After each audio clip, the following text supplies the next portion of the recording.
నిన్నటి నుంచి ఏ మీడియాలో చూసినా ఏ టీవీలో చూసినా సైఫ్ అలీ ఖాన్ పేరే వినిపిస్తుంది. ఆయన ఇంట్లోకి ఎవరో రాబర్స్ చొరబడి ఆయన్నైతే తీవ్రంగా కత్తిపోట్లతో గాయపరిచారంట. అసలు ఏమైంది, అక్కడ ఏం జరిగింది, రాబర్స్ డిమాండ్స్ ఏంటి, ఆ డీటెయిల్స్ అన్నీ చూసే ముందు మన ఫిల్మీ బౌల్ ఛానల్ని లైక్ చేయండి, షేర్ చేయండి, సబ్స్క్రైబ్ చేయండి. Hello movie lovers. బాలీవుడ్ నటుడు సైఫ్ అలీ ఖాన్ బాంద్రాలోని తన ఇంట్లో గుర్తు తెలియని వ్యక్తి అనేక సార్లు అయితే కత్తితో పొడిచాడు. తీవ్ర గాయాలతో లీలావతి హాస్పిటల్లో చేరిన సైఫ్ అయితే చికిత్స చేయించుకుంటున్నాడు. గురువారం నిందితుడు సైఫ్ అలీ ఖాన్ ఇంట్లోకి ప్రవేశించినప్పుడు ఈ సంఘటన జరిగింది.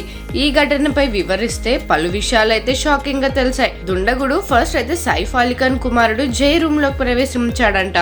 అక్కడ కేర్ టేకర్ గా ఉన్న యువతి అతన్ని అడ్డుకునే ప్రయత్నం అయితే చేసింది. కానీ తన పైన కూడా ఆయన దాడి చేయడానికి అయితే తయారయ్యాడు. వెంటనే ఆ మర్చేసరికి వేరే రూమ్ లో ఉన్న సైఫ్ అండ్ కరీనా అయితే వచ్చారు. కానీ ఇంతలోనే సైఫ్ పై కూడా కత్తితో దాడి చేసి కత్తిపోట్లు పొడిచి అయితే పారిపోయాడు. కేర్ టేకర్ ని ఇన్వెస్టిగేషన్ చేస్తున్నప్పుడు మనకి కొన్ని విషయాలు అయితే బయటకు వచ్చాయి. సైఫ్ అలీ ఖాన్ ని పొడిచిన దుండగుడు అంతకుముందే కేర్ టేకర్ పై దాడి చేసి 1 CR ఇవ్వాలని డిమాండ్ చేశాడంట. ఆ వ్యక్తి మొదట్లో డబ్బు కోసం బెదిరించి మిగిలిన కుటుంబ సభ్యులని ఎలా టార్గెట్ చేశాడో ఆ కేర్ టేకర్ అయితే చెప్పుకొచ్చింది. తాను గొడవ చేశానని, ఆ సమయంలో సైఫ్ కరీనా సహాయం కోసం పరిగెత్తానని కేర్ టేకర్ చెప్పింది.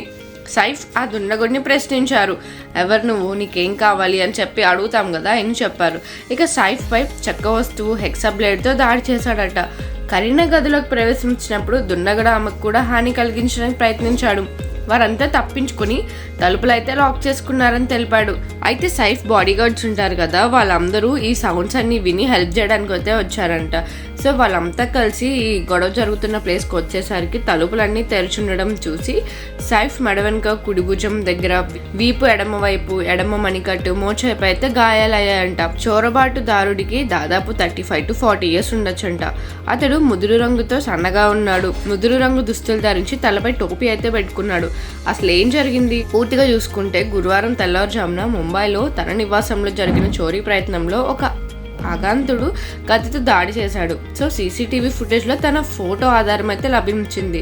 ఫస్ట్ ఇన్వెస్టిగేషన్లో సైఫ్ 12th ఫ్లోర్లో ఫ్లాట్లోకి చొరబడిన బలవంతంగా ఇంట్లోకి అయితే వచ్చాడు. కానీ అర్ధరాత్రి ఏదో ఒక సమయంలో అయితే తను ఇంట్లోకి వచ్చి రాబరీ చేసి ఉండొచ్చని అయితే అనుకుంటున్నారు.